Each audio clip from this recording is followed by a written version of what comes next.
아마 여러분 그 유명한 소설 가운데에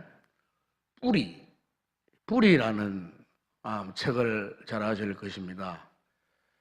1976년도에 처음 이 소설이 나왔더랬습니다. 알렉스 헨리라고 하는 사람이 이제 이 소설을 썼는데, 이 알렉스 헨리라는 사람도 흑인입니다. 흑인, 아프리카 출신. 그러니까 그 선조들이 미국의 노예였던 노예 후손 가운데 한 사람이었는데, 이분이 외할머니한테 이제 그 자신들의 그 선조가 1700년 중반대에 아프리카 감비아에서 끌려와가지고 미국에 노예로 팔려와가지고 엄청난 핍박을, 차별, 멸시를 당하고 노예 생활을 하면서 어떻게 우리 가문이 이어져 왔나 하는 것을 외할머니 편으로 이야기를 전해 듣고, 그래서 이분이 이제 소설을 썼는데, 그게 유명한 뿌리라고 하는 소설입니다. 책으로 소설도 나왔지만 영화로도 또 TV 드라마로도 몇 번 상영되어지고, 저도 이 영화를 몇 번을 본 적이 있습니다. 최초 나왔을 때 한번 보고 그 다음에 또 TV에 또를 통해서도 한번 보기도 하고 그렇게 했습니다만은, 당시 이제 1750년대 중반대는 미국 사회가 그야말로 이제 이 부자들은 얼마나 내가 노예를 많이 거느리고 있느냐, 이게 이제 부의 상징이었습니다.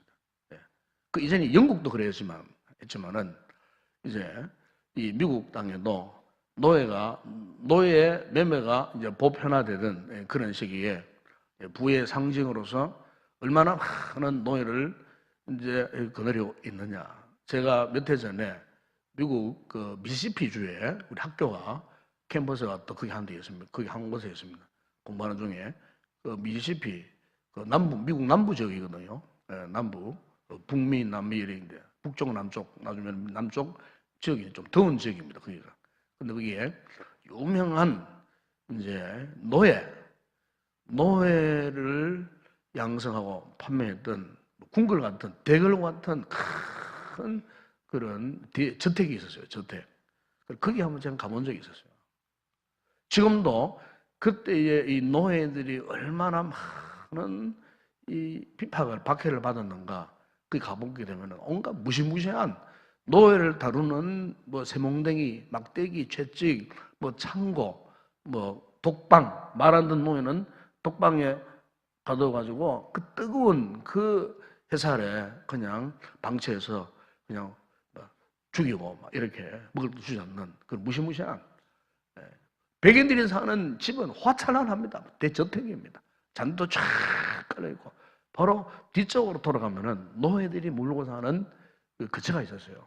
그야말로 화장실, 옛날 재래 화장실 같은 그런 어떤 창고 같은 냄새 나는, 그게 이제 참 집단적으로 노예들을 가두고 일을 지켜먹는 그런 때였습니다. 그래서 이제 이 책은 이제 그때 그 역사적 사실을 밝히는데, 그 이야기, 소설 가운데 이런 이야기가 있어요. 그 농장주가, 노예 주인이, 주인공 노예 쿤타킨테, 쿤타킨테, 이름이 쿤타킨테, 감비아, 아프리카 감비아에서, 아프리카 감비아에서 팔려왔어요. 그것도 떨려서 아프리카에 사냥을 마치 짐승이 사냥하듯 사냥당해가지고 붙들려 온 거예요. 아프리카 그 노예들이 다 그렇게 돼 있어요. 흑인들이 다 그렇게 사냥해서 끌고 온 거예요. 강제로. 그래서 뭐 참 생이별을 한 거죠. 고향을 떠나게 되고 가족 부모를 떠나게 되고 이렇게 해서 그 주인공 이 쿤타켄테가 에게 주인이 이야기합니다. 미국식 이름으로 이름을 바꾸어 줍니다. 너는 이제부터 톰이다. 톰이. 알겠느냐? 이렇게 하니까 이 쿤타켄테가 아니다. 나는 쿤타켄테. 끝까지. 그래서 주인이 막 사정없이 막 그냥 후리칩니다. 막 그 노예를 그냥 막 순식간에 막 온몸이 터지고 머리가 피가 막 흐르고. 근데 막 사유도 다시 말한다. 너는 지금부터 이름이 미국식 이름으로 톤이다. 따라해, 톤이. 아닙니다. 나는 쿤타킨데입니다. 끝까지. 나는 쿤타킨데입니다. 그 주인에게 그와 같은 모진 채찍을 당하고 고통을 당하면서도 이 쿤타킨데는 자기의 이름을 버리지 않습니다. 자기 이름을 포기할 수 없습니다. 나는 토미가 아니고 쿤타킨데입니다. 그 당시에 이 아프리카 노예들이요, 굉장한 자존심이 있었습니다. 노예였지만은. 그래서 생명 걸고, 그래서 그 자신의 그 아프리카의 그 자신의 그 가문의 영광, 이런 것들을 이제 생명 걸고 지키고 했던 이 쿤타킨테, 뿌리에 나오는 그 주인공 쿤타킨테도 바로 그런 사람이었습니다. 그래서 그 쿤타킨테의 7대 밑으로 7대 후손이 바로 이 뿌리를 선 이 알렉스 헤일리라는 사람이에요. 7대 손 할아버지, 한참 할아버지 말이죠. 그래서 이제 그 쿤타킨테의 후손들이 어떻게 가문 일고 살아가느냐 하는 이런 이제 이야기들을 거기에서 이제 하고 있는 것을 볼 수가 있습니다. 결국 이제 시대가 바뀌었지 않습니까? 미국의 대통령도 최초로 흑인 대통령 누굽니까? 버락 오바마, 미국 44대 대통령 흑인. 전 세계가 그야말로 참 충격을 받았던 거죠. 미국 땅에 이때까지 백인들이 우세했고 백인들이 대통령이 다 되었는데 최근에 와서 오바마 흑인입니다. 흑인. 이 오바마가 고향이 아프리카 케냐입니다. 아프리카 케냐. 여러분 처음 아는 겁니까? 아프리카 사람입니다. 오바마가 아프리카. 근데 우리가 이제 이 오바마가 쓴 자서전 가운데에 내 아버지로부터의 꿈이라는 책이 있습니다. 오바마가 직접 쓴 책이에요. 거기 보게 되면은 이 오바마는 어릴 때부터 굉장한 어떤 정체성 혼란 속에 있었어요. 그 가정 자체가 그래요. 왜냐하면은 그 아버지는 케냐의 아프리카 흑인입니다. 어머니는 백인이에요. 이것부터가 그 시대는 이것부터가 굉장한 정체성의 혼란이 올 수밖에 없는 상황이에요. 아버지가 흑인, 어머니는 백인. 그래갖고 이 오바마 대통령이 2살 때 아버지가 자식을 버리고 아내를 버려두고 아프리카로 도망을 칩니다. 케냐. 그러나 2살 때 이 오바마는 헤어졌기 때문에 아버지의 얼굴조차도 잘 몰라요. 볼 수가 없었어요. 그래가지고 결국에는 그 어머니가 하와이에 살고 있었는데 어머니가 인도네시아 사람을 만나갖고 재혼을 했어요. 그리고 오바마가 새 아버지를 따라갖고 인도네시아로 가는데 그 아버지 집이 얼마나 가난한 집이었는지. 인도네시아 거기에서도 빈민촌 같은데 그런데 오바마가 가지고 삽니다. 제 어머니하고. 그리고 배다른 형제가 수두룩하게 태어났습니다. 한번 생각해 보세요. 야, 이런 가정 배경을 가진 사람이 미국의 대통령이 되었다는 거예요. 미국의 대통령이에요. 그래서 이제 이 오바마가 참 이런 가정 환경 속에서 정치생을 잃어버리고 막 방황을 했어요. 청년 시절에 방황을 해가지고 뭐 자살하려고도 했고 뭐 인생을 포기하려고도 했고 뭐 등등 막 얘는 온갖 얽힌 그 상처들. 마지막으로 그가 아버지의 고향을 한번 내가 찾아가야 되겠다 이래 마음먹은 거예요. 오바마가. 그래서 아버지의 고향 아프리카 케냐로 혼자 간 거예요. 이미 아버지는 이제 돌아가시고 안 계셨어요. 그래서 주변에 친척들을 다 만났어요. 만나면서 이 친척들이 오바마에게 너희 아버지는 이런 분이었다.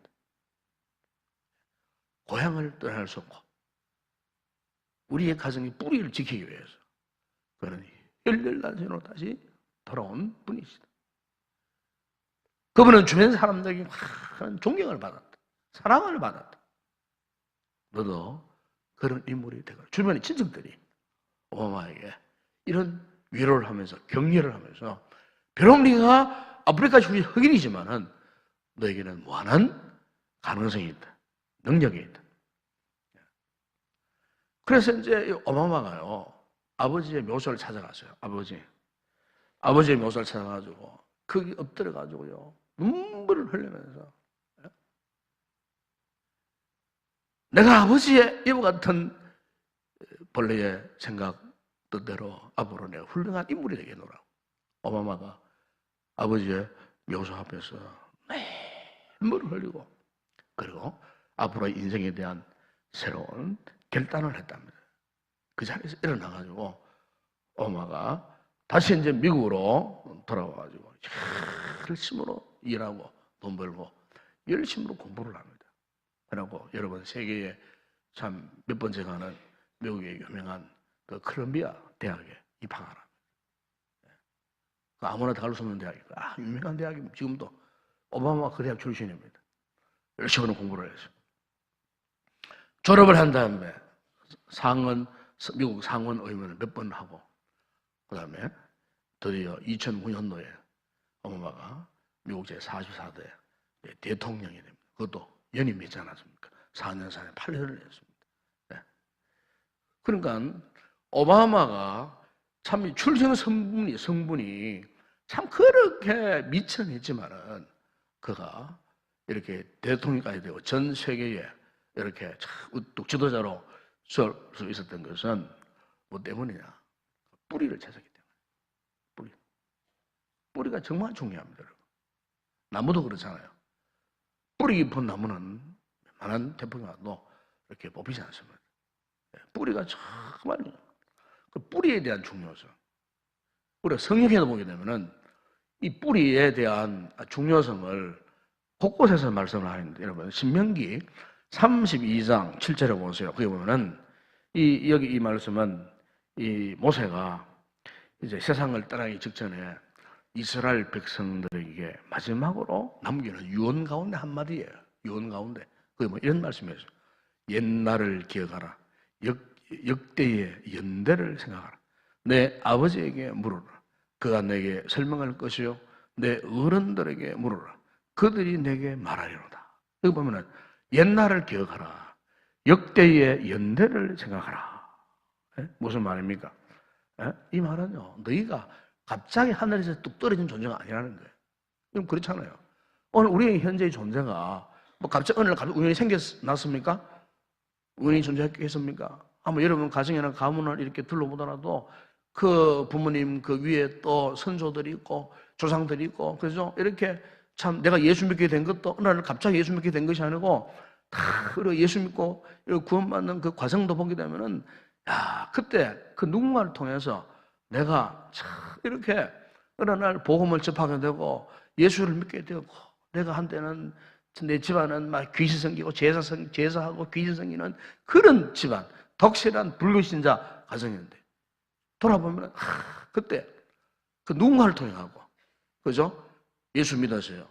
내가 당대 예수 믿었어요. 지금 내 자녀들이 또 그 후손들이 계속 자자손손 1대1에 3대 4대 내려가면서 예수를 믿게 되는 그런 과정. 그러니까 모세가 이스라엘 백성들에게 그걸 이야기하는 거예요. 과거를 생각해봐라. 너희들의 역대의 연대, 너희들의 조상, 너희들의 어른들 무슨 말입니까? 너희들은 그냥 어느 날 하늘에서 떨어진 그런 존재가 아니라 뿌리가 있다는 뿌리. 뿌리를 찾아라. 그 뿌리를 잊지 말라. 그걸 이야기하는 거예요. 여러분, 여호수아 4장 1절에 3절을 보게 되면은 여호수아가 이스라엘 백성을 이끌고 요단강을 건너는 장면이 나옵니다. 요단강을 건너는 그 역사가 기적이지 않습니까? 그죠? 예. 몸에 배는 시즌이라 또 강수기라고 하고 물이 그렇게 흘러나는 그 요단강 물이 범람하는 여기에 어떻게 했습니까? 하나님 명령을 따라가고 여호수아가 백성들에게 명령을 합니다. 12지파 각 매 지파마다 한 사람씩 두령을 뽑고 그들이 돌을 취하라. 큰 돌을 취하라. 준비를 했어요. 그리고 제사장들이 궤를 메고 첫 발을 탁 내딛는데 요단 강물에 갈라집니다. 너무나 많은 요단 강물이 이렇게 끊겨버리는 거예요. 그래서 이제 제사장들이 그 강 중앙에 우뚝 서서요. 더 이상 나가지 않고. 그런데 여호수아가 소리칩니다. 너희들이 준비한 그 돌을 여기 제사장들의 발밑에 갖다 놓아. 12개의 그 돌을 주워다가 그 위에 세워놓습니다. 그러면서 여호수아 4장 6절에 7절에 보면 이렇게 말씀합니다. 이것이 너희 중에 표징이 되리라. 후일에 너희의 자손들이 물어 이르되 이 돌들은 무슨 뜻이냐 하거든 그들에게 이르기를 요단물이 여호와의 언약궤 앞에서 끊어졌나니 곧 언약궤가 요단을 건널 때에 요단물이 끊어졌으므로 이 돌들이 이스라엘 자손에게 영원히 기념이 되리라. 그러니까 너희가 요단을 걷는 것은 한마디로 말하면은 하나님의 역사였다는 거예요. 하나님의 역사였다는 사실을 뭘 보고 이 돌들을 보고 기억하도록 해라. 누구로 하여금? 너희 후손들로 하여금 그렇게 기억하도록 해라. 여러분 우리가 사무엘상 7장 3절과 6절에 보게 되면은 지금 마지막 이스라엘의 사사 가운데 누구냐면은 사무엘 선지자가 이스라엘 마지막 사사입니다. 사사. 그런데 그 시점 하더라도 주변에 블레셋이 얼마나 이스라엘 백성들을 괴롭혔는지 몰라요. 그래서 이제 이 이스라엘의 마지막 최후 결전, 이 블레셋과의 이 전쟁을 앞에 놓고 선지자 사무엘이 백성들에게 명령을 합니다. 너희들은 이제부터 다 미스바로 모여와라. 미스바라는 지역으로 다 모여라. 사무엘 장 6절에 보면 그렇게 말씀합니다. 그리고 그 백성들이 전쟁 앞에 뭐 총칼을 준비하는 게 아니에요. 병기를 준비하는 게 아니에요. 지금 블레셋이 지금 개미떼처럼 몰려오는 이런 극한적 상황 가운데에 오히려 사무엘은요 이스라엘 백성들을 미스바로 다 불러 모았습니다. 그리고 하나님 앞에 하루 종일 금식하며 기도합니다. 그리고 우리가 하나님 앞에 범죄했습니다. 회개합니다. 그리고 어떻게 했습니까? 그 블레셋 대군들 앞에서 사무엘이 번제를 드립니다. 번제를 드릴 때 역사가 일어났습니다. 블레셋 그 진영에 하나님께서 큰 우레, 그러니까 천둥과 번개, 큰 우레를 발해가지고 그들이 지금 완전히 의지롭게 만들어봅니다. 아마 얼마나 그 소리가 크겠습니까, 여러분? 아마 귀층에 터져나가고 난리가 났겠죠. 이렇게 해서 그 블레셋 대군이 이스라엘 앞에서 폐하에서 도망을 칩니다. 도망을 치게 되는. 이때 사무엘상 7장 12절에 보게 되면은 큰 돌을 취합니다. 돌을 취하고 미스바와 센 사이에 그를 세워놓습니다. 세워놓고 하는 이야기가 그 돌 이름을 에베네셀이라 부릅니다. 에베네셀. 이 뜻이 뭡니까? 여호와께서 여기까지 우리를 도우셨다 하는 뜻으로 블레셋 대군을 물리치는 그 이후에 큰 돌을 가져다가 에베네셀이라 그렇게 불렀어요. 그러니까 후손들로 하여금 하나님의 역사로 블레셋 대군을 기적적으로 물리치다는 그 사실을 후손들에게 보여주기 위해서. 그래서 그 돌을 보는 후손들마다 우리의 선조들이 과거 참으로 힘들고 어려운 역경의 시대에 블레셋을 어떻게 물리쳤는가? 아, 그렇구나. 옛날 우리 선조 사무엘 선지자가 큰 돌을 찾아가 에베네셀이라 불렀다. 하나님이 여기까지 우리를 도우셨다 하는 것을 자사손손 후손들에게 기념 삼고 교훈을 주기 위해서 그렇게 했다는 것을 후손들이 알게 되더라고 말이에요. 여러분, 오늘 본문에 보시면은 요셉 이야기가 이제 나오는데, 요셉의 아버지가 누굽니까? 누구죠? 야곱이잖아요, 야곱. 그죠? 야곱 아닙니까? 12아들을 낳은 그 아버지 야곱. 근데 사실 야곱이도요, 형 에서를 속이고 장작간을 강탈하고 그가 도망을 쳐서 광야에서 돌을 베개 삼아 이제 잠을 자다가 하나님이 임재를 경험했잖아요. 하나님이 그를 축복하시고 그와 언약을 맺었어요. 그때 야곱이가 아침 일찍 일어나고 자기가 돌로 베개했던 그 돌을 가져다가 기둥을 세웠어요. 기둥. 그리고 그 위에 기름을 부었어요. 기름을. 그래서 그것을 이름을 베델이라고 불렀어요. 하나님의 전. 바로 거기에 훗날에 여호와의 성전이 들어서는 겁니다.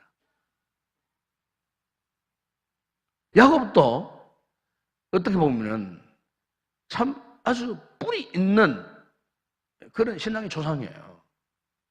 그래서 아브라함, 이삭, 야곱의 하나님이라고 말하지 않습니까? 그죠? 아브라함 하나님, 이삭의 하나님, 야곱의 하나님. 네. 그 뿌리, 여호와를 믿는 신앙, 하나님의 역사를 통해서 결국 그를 통해서 이스라엘 이 민족이 태동하게 되는 그 놀라운 역사의 주인공이 누구냐? 바로 야곱이에요, 야곱. 그런데 그 야곱의 아들, 바로 오늘 본문에 요셉을 보세요, 요셉.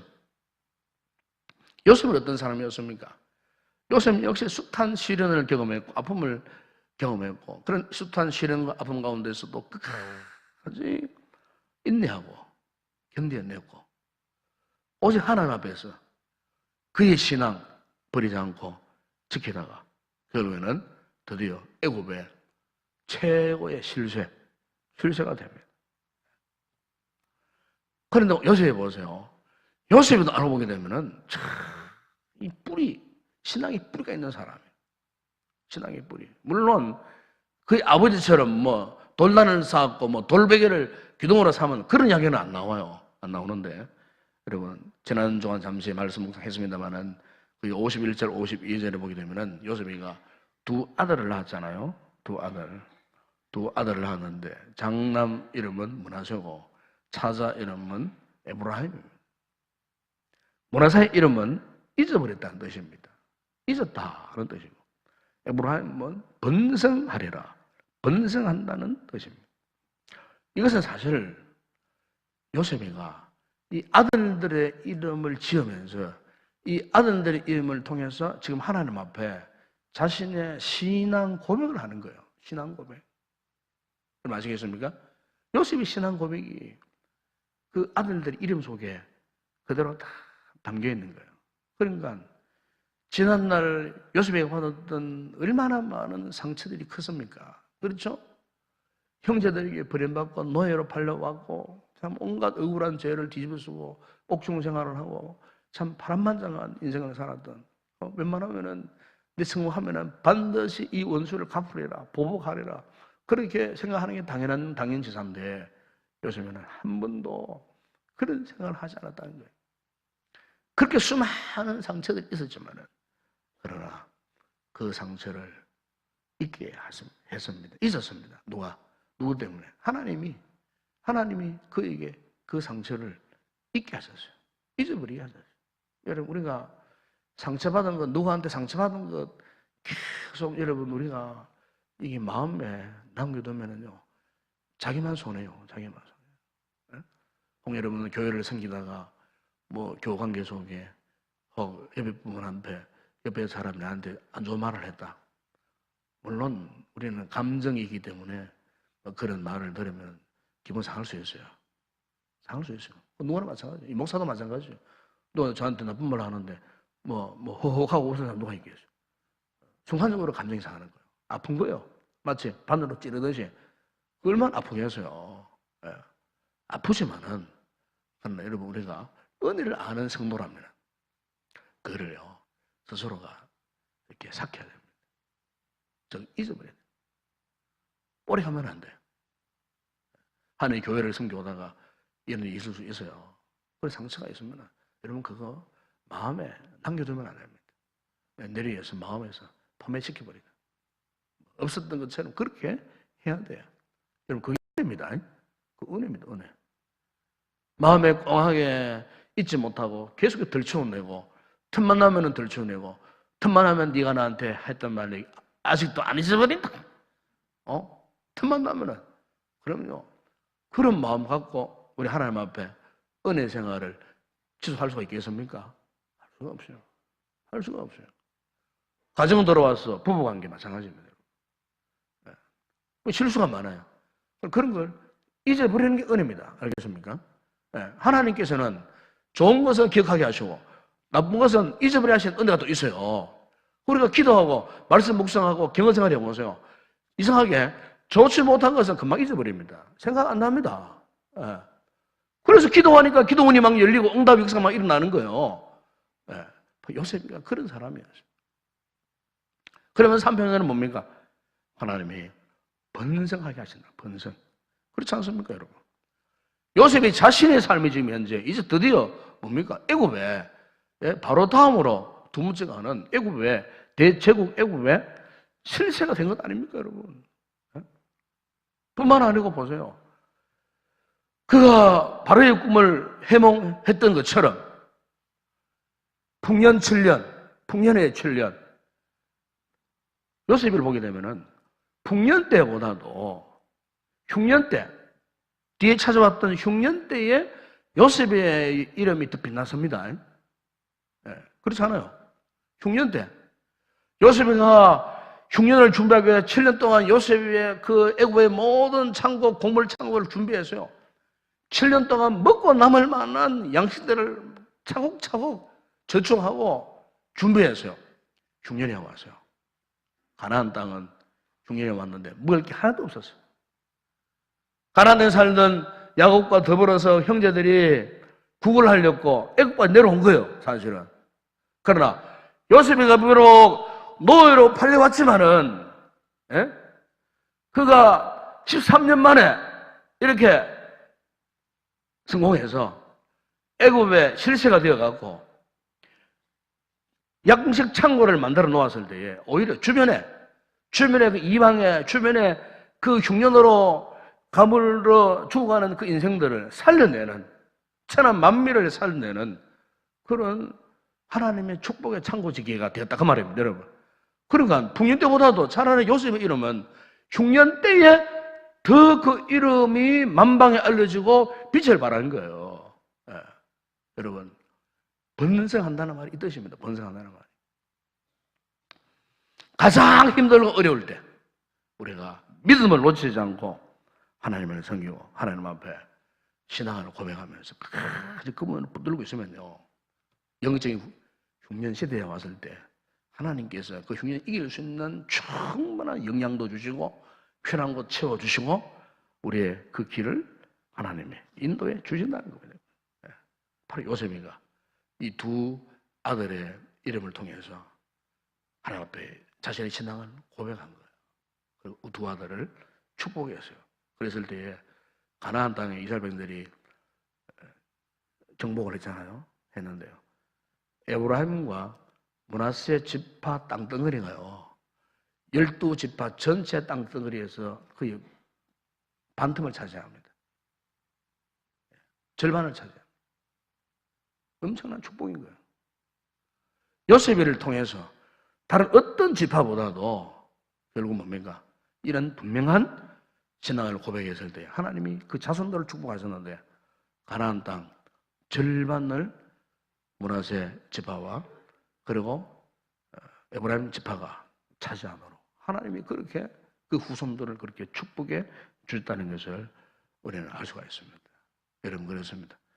오늘 우리 이 말씀을 통해서 정말 우리의 믿음 생활 무엇보다도 여러분 개인이나 가정에 이 신앙의 뿌리가 분명한 거 정말 중요합니다. 영적인 뿌리를 놓쳐버리면 안 됩니다. 확신이죠. 신앙의 확신이죠. 부모님들이 이 같은 신앙에 분명한 확신을 갖고 있으면 우리 자녀들이 그걸 그대로 본받게 되는 거예요. 그리고 하나님 함께 하신다는 사실. 어떤 상황 가운데서 이 은혜를 기억하면 오늘 우리가 살면서 받은 이런 많은 상처들, 힘들고 어려운 시절에 괴로웠던 시절 다 잊어버리게 되고 하나님의 은혜로 날마다 우리의 삶이 번성해지는 그런 놀라운 축복, 요셉이가 받았던 이 놀라운 축복의 역사가 여러분의 삶에도 이어지는 그런 아름다운 은혜의 말을 주의 이름으로 축원합니다.